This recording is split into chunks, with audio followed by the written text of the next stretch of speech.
Tiny Matters listeners. Sam here with Deboki, per usual. So we've been doing a bunch of Tiny Show and Tell Us episodes as our bonus episodes, but we thought that, because we're coming up on episode 100 of Tiny Matters, we thought we would do a kind of different bonus episode, but one that we've actually had listeners ask for at various points over the last year, which is sort of a check-in episode, an opportunity for us to talk about what the last almost 4 years have been like. That's crazy. I know. It doesn't... For some reason in my head, like we are 2 years into this podcast and we're on episode 28. Yeah, but I also think my mind is blown when I remember that next year is 2026, which feels wrong. Yeah.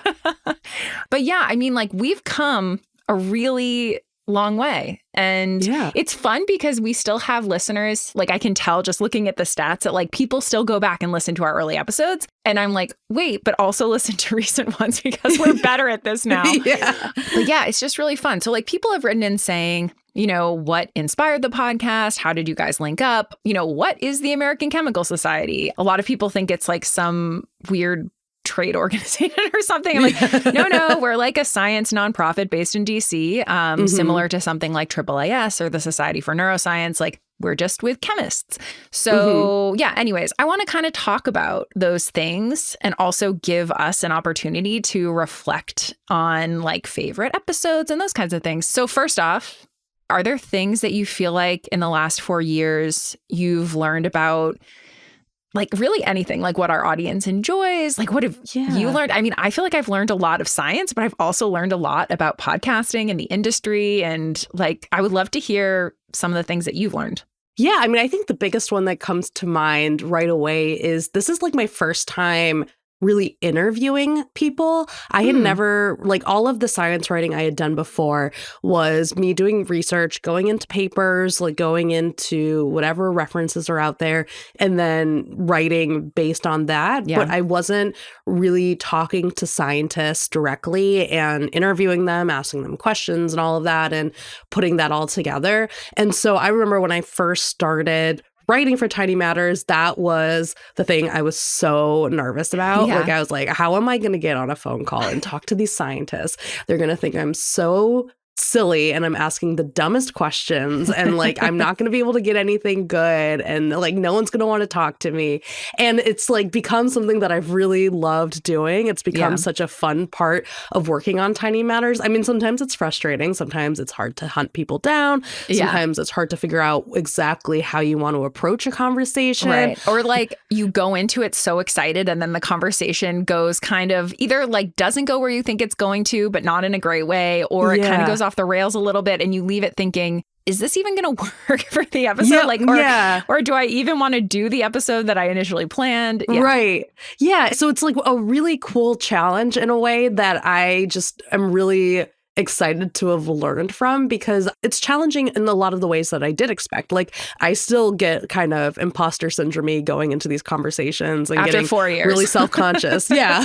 About what I'm going to be talking to people about, and are they going to want to talk to me? Are they going to think that I'm just some silly person asking them silly questions? But also I realized that I am a silly person asking silly questions. That's kind of the job. And that's the point of it. And that's made it a lot of fun too, where it's I remember from when I was on the science side getting questions from people who weren't scientists, and those were always the questions that challenged me the most. Those were the ones that made me think so much more about my research in ways that I was taking for granted, or just things I hadn't thought about. So I try to take inspiration from that, because it's right, if I embrace the fact that I actually don't know what I'm talking about, and that's the point of the conversation, it becomes so much more exciting.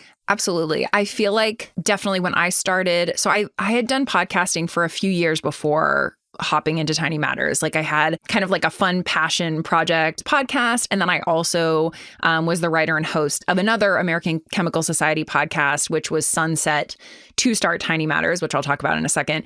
So I feel I came into this feeling I don't feel super intimidated by the interviews and this and the that. But I think what I learned and what I kind of knew, but what I really learned was something you mentioned, which was the thing that I thought would be my biggest flaw, which was just like not knowing a lot of the science that we were going to cover. Like having a PhD in something that was relatively niche actually became one of my biggest assets, right? Like being able to say, I really don't understand this thing. Can you explain it to me? Because like that is, you know, our audience, the audience that we are trying to reach with this podcast.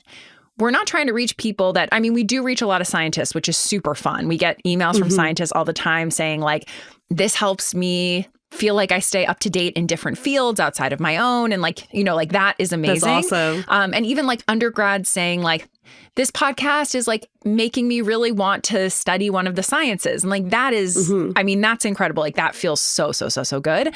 But we're also, I think of our audience oftentimes being people who don't have any academic training in science beyond college or maybe even high school. Right. But like maybe in another life, in an alternate universe, they would have become scientists, you know? So like science is something that they love, but they didn't pursue. Yeah. Anyhow, so I think that like having a podcast where, although both of us have like graduate level training in the sciences, like we're covering so many different topics. There's no way you can be an expert in everything or even close to anything, you know? And so like, that's kind of been a good thing. You know, also I will say we did a survey I think about a year and a half ago at this point.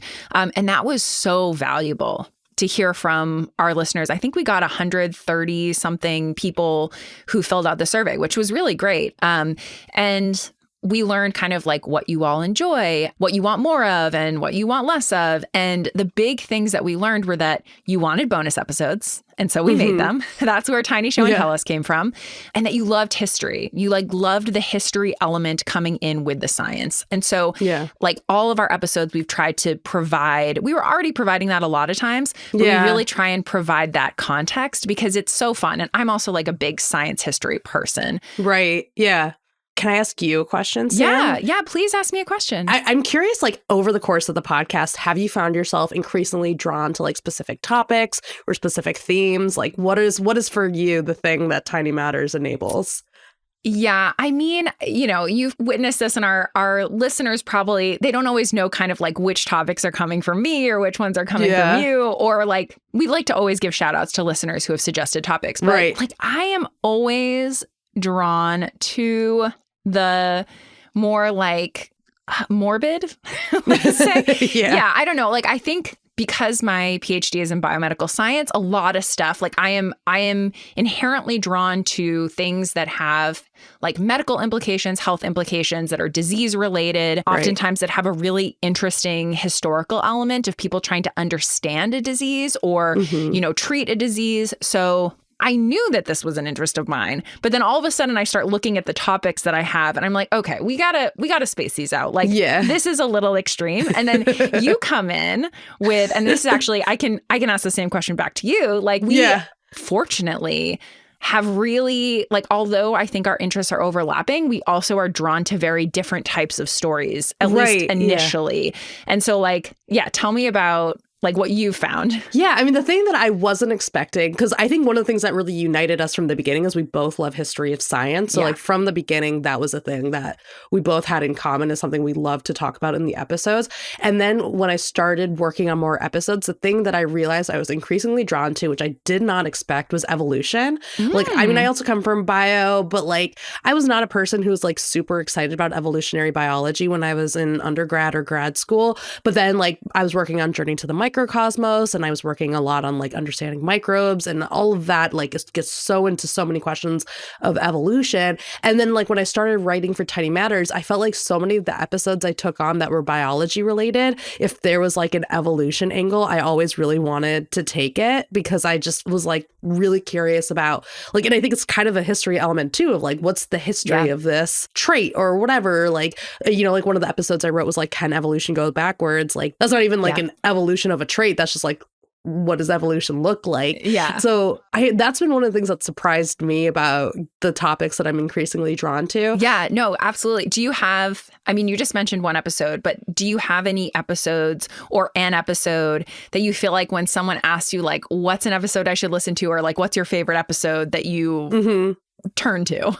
I mean, so definitely another one from like the recent past would be the placenta episode. That's one where I also talked to an evolutionary biologist, and that was so cool. Learning about the evolution of the placenta is incredible because it's both so like obviously essential for childbirth. And so a lot of us, I didn't really think about the placenta until I got pregnant for the first time. And I was like, right, the placenta is a thing I've heard about, but I know nothing about. And I just want to say also, like having just not so long ago seeing the placenta that came out after my baby. I knew the placenta was big, but holy moly. Like it is massive. Like massive. Anyways, it's just crazy looking and like cool, kind of gross, cool, like, but just like, I don't know. I like, treasured the photo of my placenta, and also I know that it is a disgusting photo. Yes. Oh, absolutely. I'm like, I will not be showing that to anyone except for like my sister who's like, show it to me. Who I will say also like,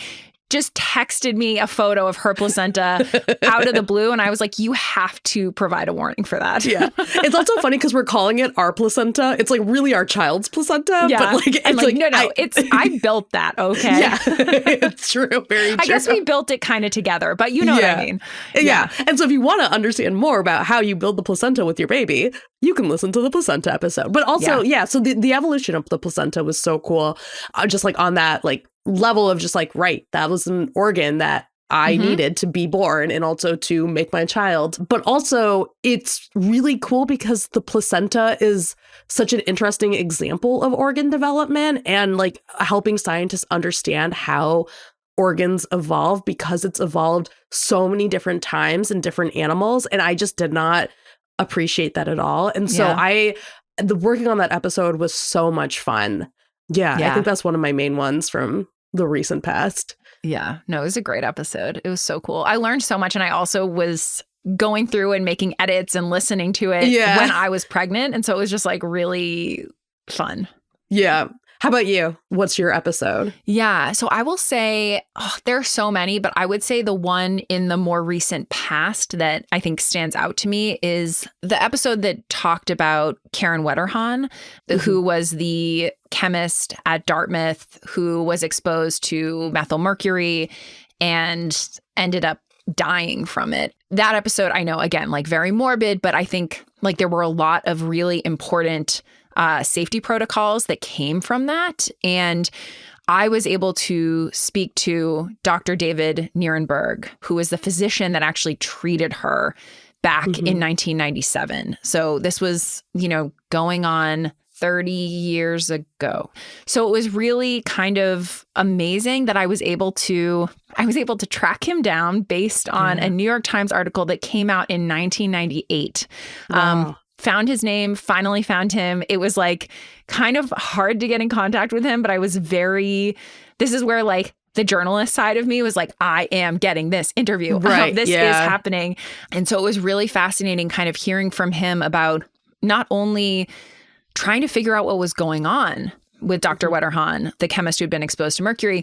But like how there was really just no information on the toxicology of methylmercury at that point. And so like how he and the team of, physician scientists figured out what had actually happened and how it was dimethylmercury and how dimethylmercury could actually go straight through a latex glove. It could actually go through a lot of different types of gloves. And that was just unknown. And it's like a couple tiny drops of dimethylmercury was all it took for her to essentially her whole like nervous system to like ultimately collapse. And it was just like really heartbreaking, but also, hearing from him about how like she gave him her blessing essentially to talk about her. Like she knew that she was dying. And she said, if talking about me is going to prevent this from happening in the future, then, like, please, you have to share this story. And so anyways, that one was really intense. It was very intense to report. It was intense just in terms of like the time that was spent but like well worth it. Like some episodes take a lot longer than others to track down sources, to really feel like we have something that's super complete, but they feel worth it. So that was one of them. And that was only part of the episode. The other episode was about prion exposure, misfolded protein exposure, like things like, mad cow and whatnot. But there was also there have been a couple of cases of prion exposures in labs and the lab workers dying, a decade or so down the road and likely having that be the cause. And that also has led to a lot of conversations and some changes in the field for people who work with prions in their research to try and understand how to treat it. Like there's no treatment for a prion disease. Anyway, it was not an upper of an episode, but it was, I think, like a really interesting and important look at how things, again, historically, how things have happened. And people have then said, we need to make changes. And it's making the field so much safer and helping inform people who, do that research. Like these are the real risks. And you have to be cautious and in a way that we didn't realize we had to be so cautious. Right. Yeah. I think I remember from lab how easy it is to get kind of cavalier about what you're working with because you're just kind of used to it. You take it for granted that, these reagents, they might not be great for you, but nothing's going to happen. And I thought that episode was a really great reminder of the fact that, a lot of the things that you're working with in some labs are going to be dangerous. And it's important to know. Yeah, absolutely. And I will say so I'd wanted to do an episode on this, but then actually the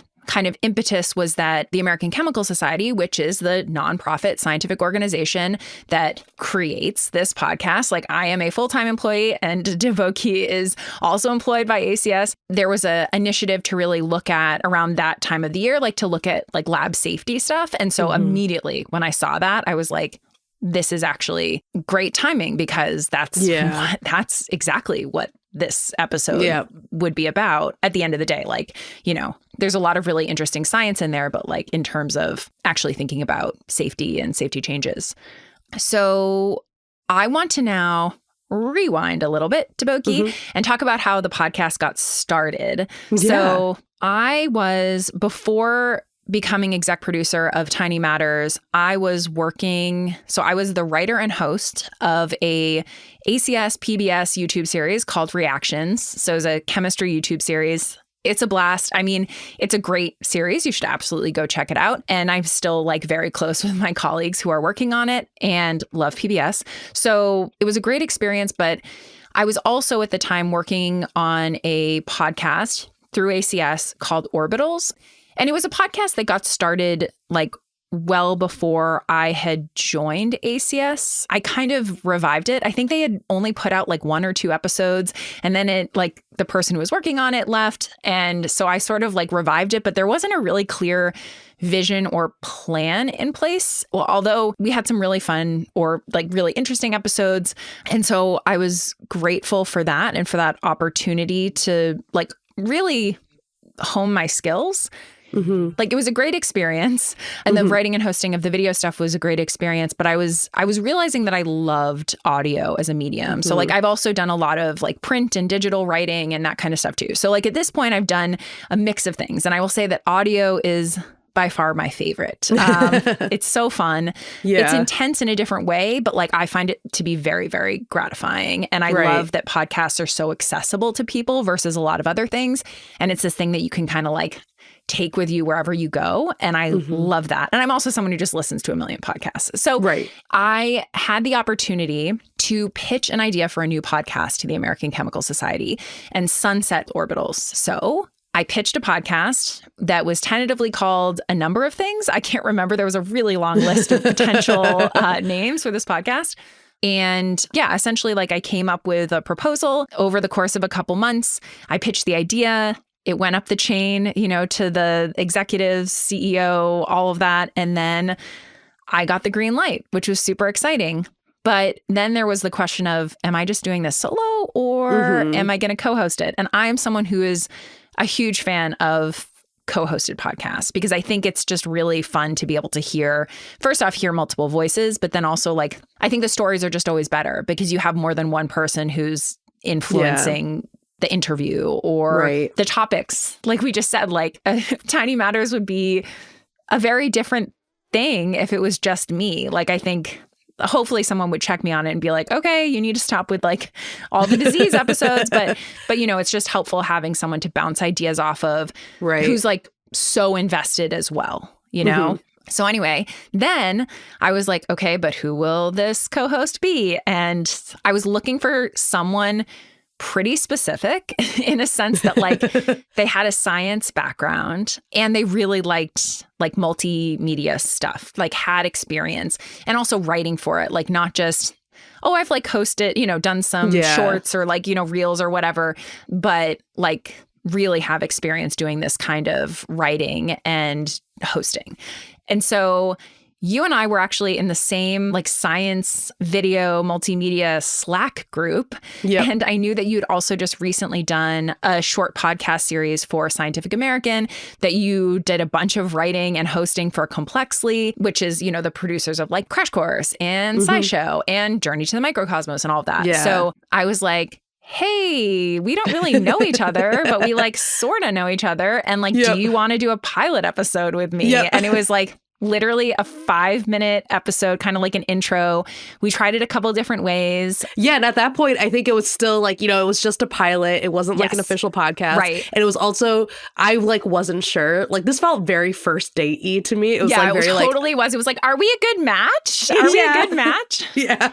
Like, is she going to like me if this becomes a podcast? Do I get to be on the podcast? But it was like very fun. It was like super fun to do. I remember like working on that pilot and just being like, this is fun. I like this. This is a good time. Totally. I hope I get to do it. Yeah, no, absolutely. I was like, will this be, because if we had gone into it and then I'd been like, oh, Deboki like really doesn't care about this. And like, this is just absurdly awkward. Then I would have been like, thank you so much for your time. See you on Slack. But I thought it went really well, especially for like a kind of out of the blue, hey, I think I'm starting this thing. Like I'm glad that you also, it's so funny. We actually haven't even talked about this ever. I know. We've never broken down our experience. We were like, all right, we're doing it. Keep it moving. But like, I was also nervous because I was like, is Deboki going to be like, what is this? Oh no. I mean, I'm a freelancer. So like inherently like any opportunity that comes my way, I have to like at least give like 3 minutes to like be like, okay, I'm going to seriously consider this. Yeah. And this was like, I didn't need 3 minutes. It's like, okay, Sam seems cool. This podcast seems cool. I want to do more podcasts. Like, it all made sense. So, yeah. No, totally. Okay. Well, that makes me feel happy that you also had a good experience. It would be terrible if 4 years in I was like, actually, I hate this podcast. What am I doing here? I've been miserable for 4 years. No. Yeah. I hate audio. Yeah. This is the worst medium. So then, honestly, that was probably like almost exactly 4 years ago.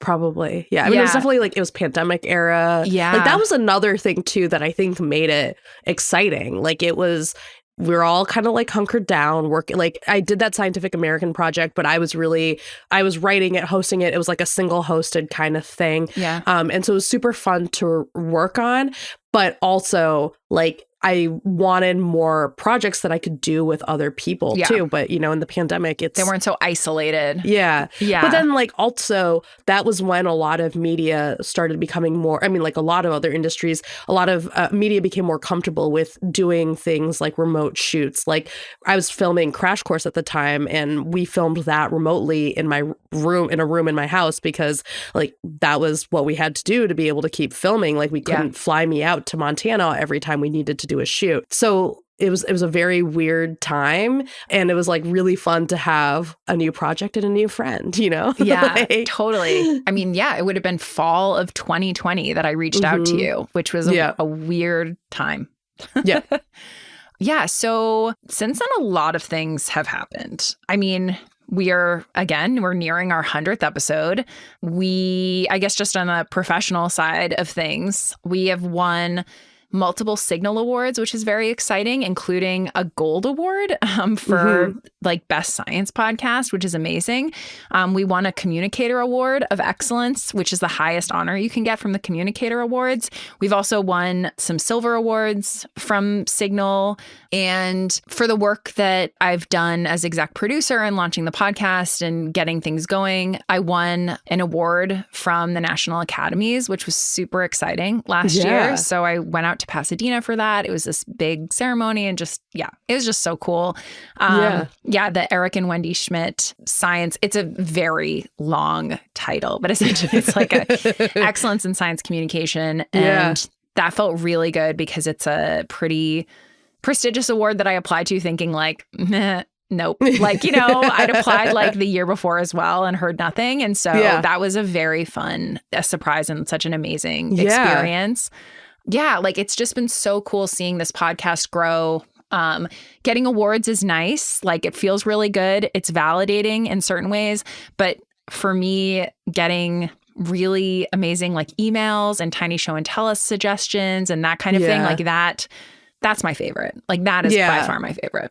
Yeah. I think one of the coolest things for me has been talking, like I had a conversation with a friend the other day who's like, I was listening to podcasts on Apple Podcasts and Tiny Matters came up. And then I was like, oh, that's Deboki. Yeah. Totally. No, it's so funny. Or like people will be like, I was on YouTube and randomly your face showed up on YouTube Shorts. I'm like, yep, that would be me. There was a time I was researching something for something else for work, like another work project, and Sam's video for reactions, I think, came up. Yes. And I was like, great. Thank you, Sam. Yeah. I'm so glad I could help you with that research. Thank you. Yeah. I didn't know like 4 years ago that I would be helping so much. No, but that's why you made the video. Yeah, absolutely. But I think anytime you make something, especially for the internet, it feels like you just put things out there and then it's like, does anyone listen? Does anyone watch? Like, I don't know, but I'm going to still make it. And so when like you have those moments of like somebody, like a friend being like, I just accidentally came upon your podcast. It wasn't even me telling them to listen to it. Or one of my son's daycare teachers, she was telling me that her mom listens to the podcast and like it just came up randomly. I was like, oh, that's so cool. Well, you know what? Actually, when I was at the National Academies like ceremony in Pasadena, the husband of one of the award winners came up to me and was like, she actually came up to me and was like, my husband is kind of starstruck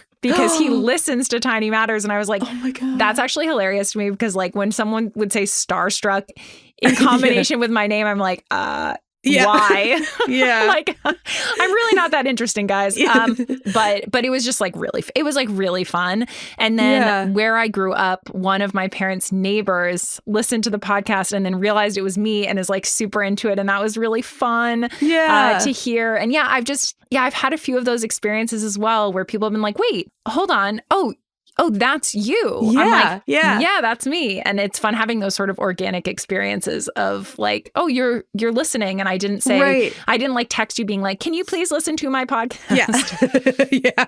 I have this problem living in Massachusetts where sometimes I'll like get something at a store and tell people my name and they will ask like, oh, like Meghna Chakrabarti, who I think is one of, I forget what station she works on. She's really well-known radio journalist. So I've had a lot of moments of being like, yeah, that's the same last name, but I don't know that we're related or anything like that. And there was one time where I was like, someone was like, oh, I've heard your last name, or like your name sounds familiar. And I was like, you're probably thinking of Meghna Chakrabarti. And they're like, no, I don't think so. I was like, oh, do you listen to the things that I work on? Like, it's just really cool. It's really fun. Like, I don't know. It feels so self-indulgent to be here and be like, oh, totally. Oh, like you guys listen, but it's because it's really, really cool that you guys listen to us and like contribute with your emails and comments and ratings and all of that. Like, it's all amazing. Yeah. Please rate us. Like, it's so helpful if you rate us. It's so helpful.